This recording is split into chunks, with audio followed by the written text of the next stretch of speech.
learners, welcome to this video lesson, and today we are going to discuss the topic that is assessment for enhancing learning.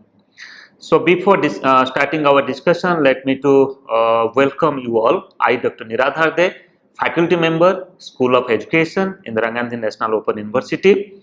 On my personal behalf and on behalf of my school, that is School of Education IGNOU, I welcome you all to this online course. The course code is BES 127 and course title is Assessment for Learning.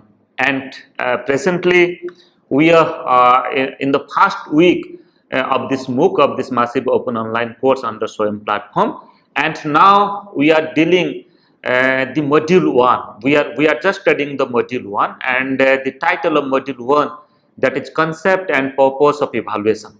So friends, in this module you will find two video lessons. First is measurement, assessment and evaluation, its basic concepts and relationships that already we have discussed in this module in earlier teaching point.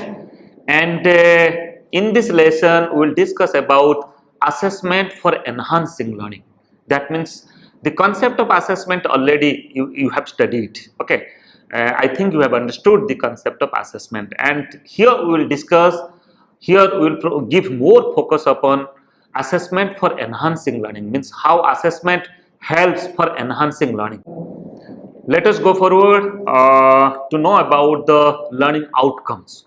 So friends, here in this video lesson, after going through this video lesson, I am sure that you will achieve two learning outcomes. You will be able to discuss the role of assessment in enhancing learning, and second, you will be able to explain the terms appraisal, test and examination used in assessment. So our focus point is upon these two learning outcomes, and after our discussion I am hopeful that you will achieve these two learning outcomes. So friends, now let us focus upon the concept of assessment in teaching learning process. Okay, so in teaching learning process, how we use the concept of assessment. So friends, you know that it may be measurement, it may be assessment, or it may be evaluation. The concepts are different, but here assessment, we consider that, and we practice assessment as a part of teaching learning process. We practice assessment as an integrated part of teaching learning process. Without assessment there is no learning. How the teacher will know, how the teacher will get an idea that whether the instructional objectives which is included in a lesson or whatever the teacher is teaching in the class, whether the learners are learning or not, whether the learners are understanding the concept or not, whether the learners are acquiring the requisite skills and competencies from that content or not. So for that you will find that assessment is an integrated part of teaching and learning process. So as per the constructivist concept of teaching and learning process, you will find that varieties of tools, varieties of techniques, it may be test, it may be different types of scale, or it may be a type of schedule, just like observation schedule, just like interview schedule. So all types of tools and techniques that we use in education, that we use in school assessment, in assessment of learners' performance. It may be assessment of scholastic areas or assessment of co-scholastic areas of the learners. You will find that assessment is an integrated part. Okay, and this is an integrated part of teaching learning process. It helps not only to know the abilities of the learners, rather it helps for gathering and for acquiring new knowledge of the learners. And further we can say assessment helps in monitoring learning and ensuring minimum level of learning. Let in a subject of mathematics, in a particular class, it may be in class 6th, class 7th or in class 9th or 10th, you can say that what skills and competencies the learners they're supposed to achieve in mathematics. Okay, so what mathematical computational skills they're supposed to achieve in class 6th and class 7th. So that is called as the minimum level of learning. You will find that in a class you will find few learners are above average, few learners are below average. but one level should be fixed. That's called as the minimum level of learning. So here assessment for enhancing learning, it helps the learners, or it helps the teacher to get an idea that whether the learners are at the level of achieving the minimum level of learning in a particular subject or not. And further, assessment helps teachers in planning teaching learning according to short-term and long-term need of the learners. Try to understand. It also helps the teacher to plan their teaching learning process, to plan their teaching learning activities to achieve the short term as well as the long term need of the learners. What learners need, okay, it may be short term or it may be long term. And further, assessment assist communication about children's progress and development between teacher and child, teacher and parent, and teacher and teacher. So here the work of assessment, it works for enhancing learning in terms that in between the teacher and the child, you will find that communication takes place. Okay, teacher try to understand that what learning or what type of understanding the learners have achieved, and it is in between teacher and parents. Also, teacher provides feedback about the children to their parents, that how much they have learned, what understanding and skills and competencies. It may be in descriptive terms also, what are the different things they have already achieved and what are the different things they have not achieved. And this is, it also helps to the teachers within their colleagues. Okay, so whether the things are going properly so far as a particular subject as per their planning, or not. Okay, let us try to understand much about the concept of assessment for enhancing learning. So here assessment helps in identifying specific learning difficulties of the learners so that teachers can plan and adopt suitable strategy and techniques to support such learners. So here you see our focus is upon, or the focus of assessment is upon to identify the specific learning difficulties. So what are the different specific learning difficulties the learners are facing, and how to find out the cause of that learning difficulties, and accordingly, or as per the cause, so what remedial measures, what treatments, what remedial measures you have to provide to the learners. So that's why this is also another work for another role of assessment. So that's why in this way assessment works for enhancing learning. And further, we can say that assessment helps in maintaining continuity in communication between teacher, learners, and the parents. As you know, the progress report, or so far as learners involvement is concerned in different subjects, teacher observe the things that the learners are doing, and at the same time teacher also analyze the scores or analyze the abilities. It may be in a quantitative term or it may be in a qualitative term, and teacher communicates it to the parents about the abilities of their children. Okay, so here as per the feedback, you'll find that parents are also provide proper guide to the child. So that's why these are the certain rules of assessment for enhancing learning of the learners. Okay, this is not only to measure the performance of the learners, rather it helps for enhancing new knowledge of the learners. And further, we can say that assessment as a part of the classroom practice, that means what teacher does in the classroom, and how teacher you can say deal the learners so far as you can say teaching learning process in a particular subject is concerned. First of all, teacher identifies the objectives, the learning outcomes, and as per the learning outcomes, teacher prepare a lesson, or you can say teacher includes certain teaching learning activities. It may be a group discussion, it may be a type of brainstorming, it may be a type of demonstration, it may be a type of storytelling. Okay, by using different tools and techniques, and teacher engage the learners in different ways. Okay, within the peer or within the group, teacher provides space to the learners to participate in discussion, to exhibit themselves, to exhibit their understanding, teacher helps the learner to understand that what is their strong points and what are their weaknesses. So that can be done by peer evaluation, that can be done by group evaluation. So teacher plan the lesson keeping in consideration of the learning outcomes, and as per the learning outcomes, teacher organize the teaching learning experiences, what the teachers supposed to do in the classroom, and with describing the things, with explaining the things, with doing the hands-on activities in the classroom, teacher also plan that how to assess the things. So here teacher observes the things what is going on in the classroom. Okay, so as per the constructivist concept of teaching learning process and assessment is concerned, so here teacher involve himself or herself to know detail about the learners, to know detail attainment about the learners. Okay, so whether they are equally contributing in a group, whether they are understanding the concept, whether they are able to explain the concept, whether they are able to correlating to concept, correlating to things, whether they are able to illustrate it, whether they are able to narrate it, and whether they are able to whether they are able to link it the prior experiences or the prior knowledges that they have acquired from different situations, for acquiring new knowledge, for acquiring you can say new experiences. So that is the part of that is the work of the teacher so far as assessment is concerned. So that's why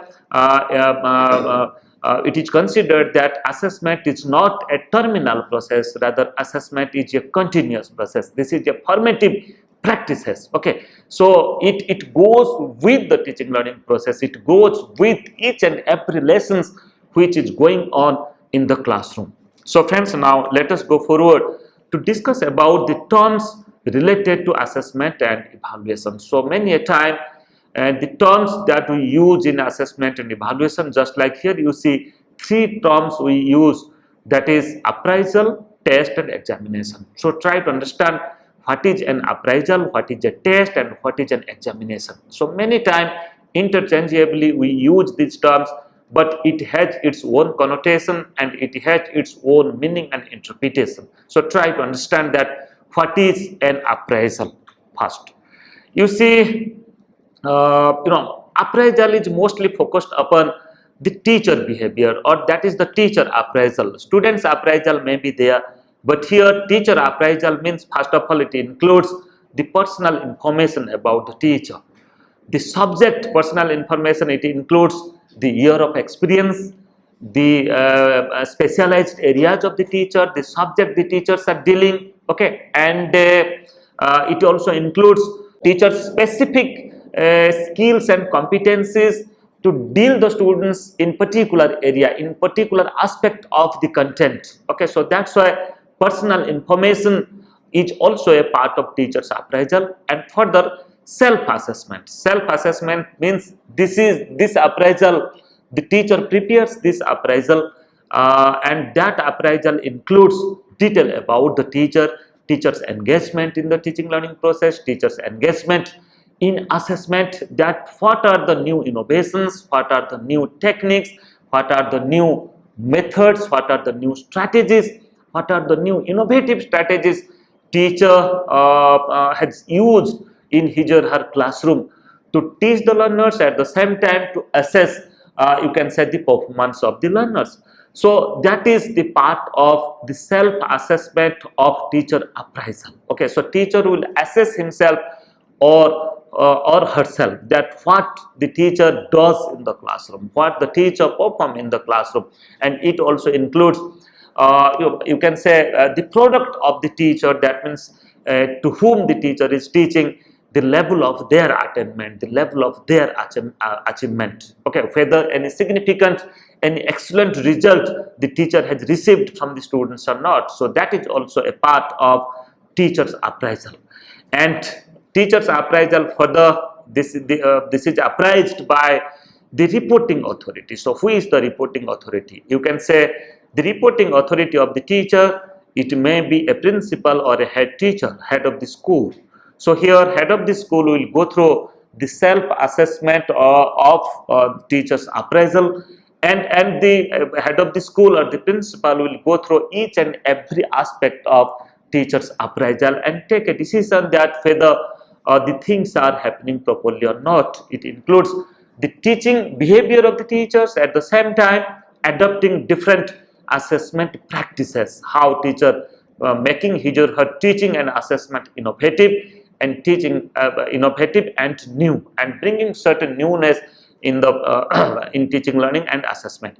And further, that is the teacher's appraisal is also appraised by the reviewing authority. So who is the reviewing authority? So here the reviewing authority, you can say, is the school management, or you can say the Department of Education. So they will also go through the teacher's appraisal. So friends, teacher appraisal includes everything about the teacher, his professional life, his or her professional life, his engagement in the classroom, his engagement in assessment, his or her engagement both in scholastic and post-scholastic development of the learners, okay, and teachers' engagement in the development of other areas of the knowledge, engagement of the learners in other areas of knowledge, just like peace education, work education, craft education, okay, yoga education. So here teacher appraisal will be reviewing by the management of the schools, or you can say the department of the education, the district education department, the block education department,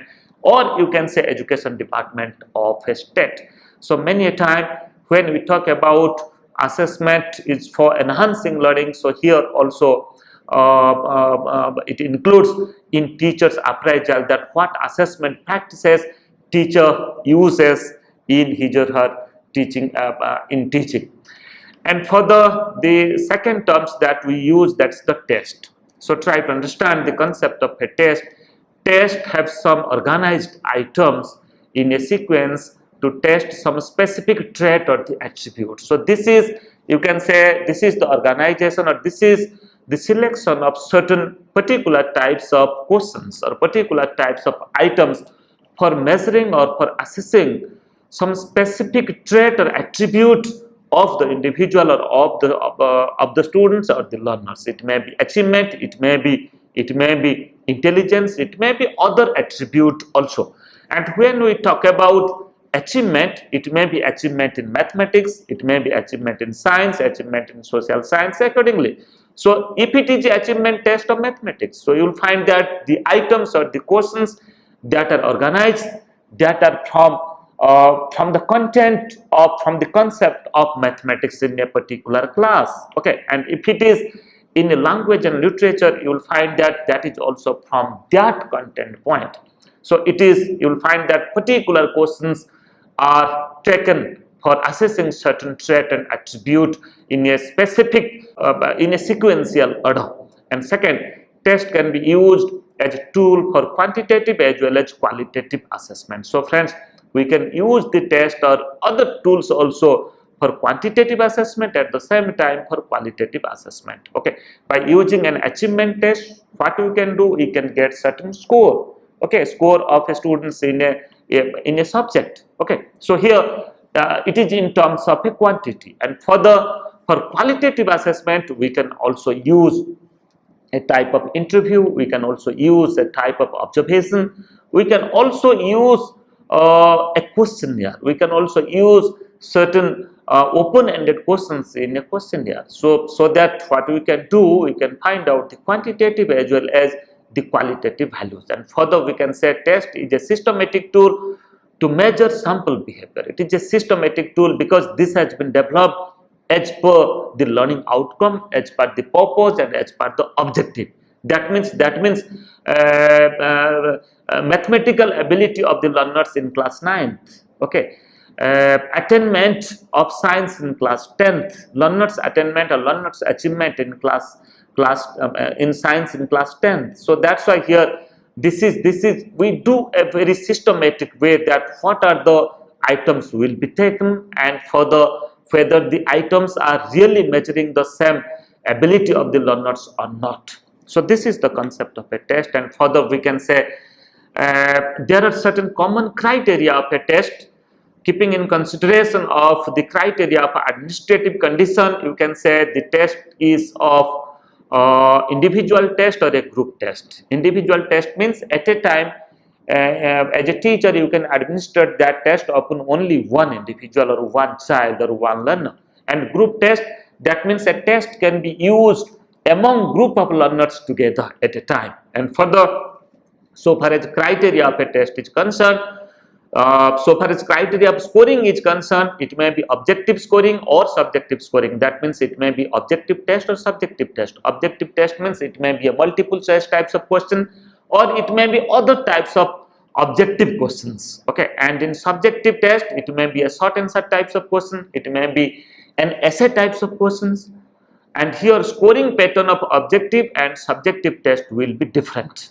And for the time limit, so far as the criteria of time limit is concerned, test may be of two types, that is power test and speed test. Speed test means how fast you are, how quickly you are completing the test, taking very small amount of time. Okay, and power test means how deeply you are involving in the content, you are analyzing the content, you are narrating the content. Okay, so that means you are exhibiting your power, your understanding, okay, your skills and competencies that you have achieved. But in a speed test, it just touch upon the surface knowledge, it based upon the knowledge and understanding of the learners, but taking very minimum time, you can do more and more questions. And further, so far as criteria of nature of items are concerned, we can say that test is of three types, that is the verbal test, then second non-verbal test,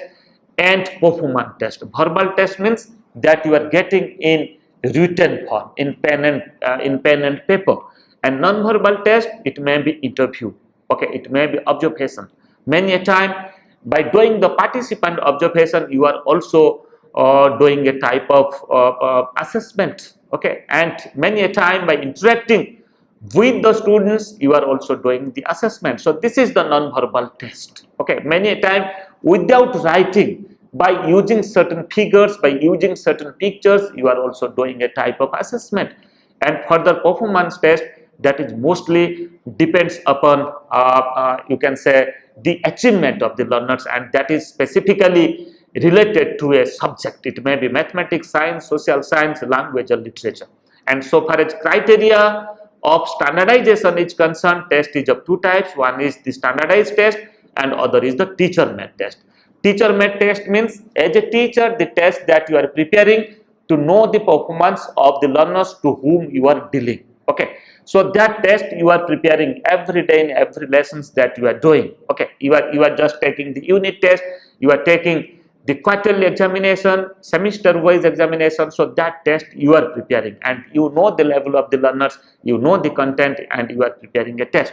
And for the standardized test, that test is already prepared by the test specialist, and that has been standardized. That means the reliability, validity, usability, and the norm, objectivity and the norm have developed in that test, and that test can be used anywhere, you can say, upon that group of learners. A standardized test of mathematics of class 9th or class 15 to 16th age group students can be used in Delhi, it can be used in the schools of Mumbai, it can be used in the school of Chennai, in every way.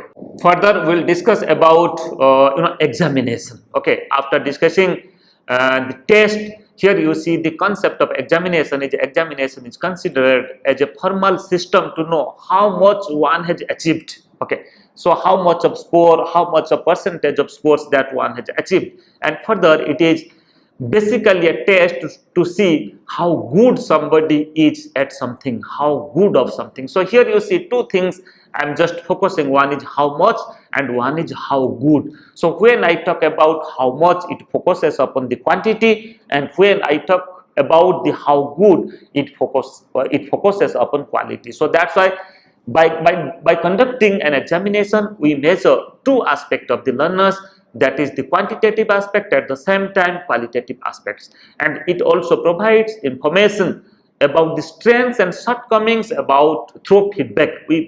Through examination we give feedback to the learners, and that feedback the learners get the feedback, it may be a type of their strengths or it may be a type of their shortcomings. If it is shortcomings, then they have to overcome those shortcomings. If it is certain drawbacks, so they have to learn and they have to study more and they have to solve the difficulties that has been found out by conducting the examination. Types of examination is concerned, we can say that so far as mode of examination is concerned, it may be written examination or oral examination or practical examination. Written examination, that means in pen and paper examination. Oral examination, it may be a type of interview, interaction based examination. And practical examination, that means the hands-on practices of the learners. Many subjects you will find that is practical oriented so far as the science and other subjects are concerned. So here, so far as mode of examination is concerned, it may be written, oral and practical. So far as purpose of examination is concerned, it may be diagnostic, it may be performance based, and it may be promotion based. Okay, so this is the purpose is to diagnose the learning difficulties, and the further purpose is to know the level of performance, and the next purpose is to promotion, to promote the learners from one standard to other standard. And so far as coverage of examination is concerned, it may be annual, semester, quarterly or monthly. Okay, so you do, or as a teacher you do annual examination, semester examination, quarterly examination or monthly examination, so far as the system of so far as your system is concerned. And so far as the objectives of examination is concerned, it may be academic objective, it may be professional objective, or it may be competitive based examination objective. Okay, academic objective means in the class what you are doing. Okay, in professional examination means that you are doing in different professional field, and competitive examination that we do in different job fields. So friends, just to recapitulate, in this video lesson we discussed about assessment for enhancing learning, how assessment helps or how assessment enhances for gathering, for achieving new learning of the learners, and at the same time we have also discussed about the new terms or the three terms, that is appraisal, test and examination, that we use in teaching learning process, including in assessment. For further queries, you can write to me Niradhar at ignou.ac.in. You can make me a telephone call. You can also visit my Facebook account, YouTube channel. At the same time, my Twitter handle. You will find out many such video lessons in education that will help you for your study. Thank you.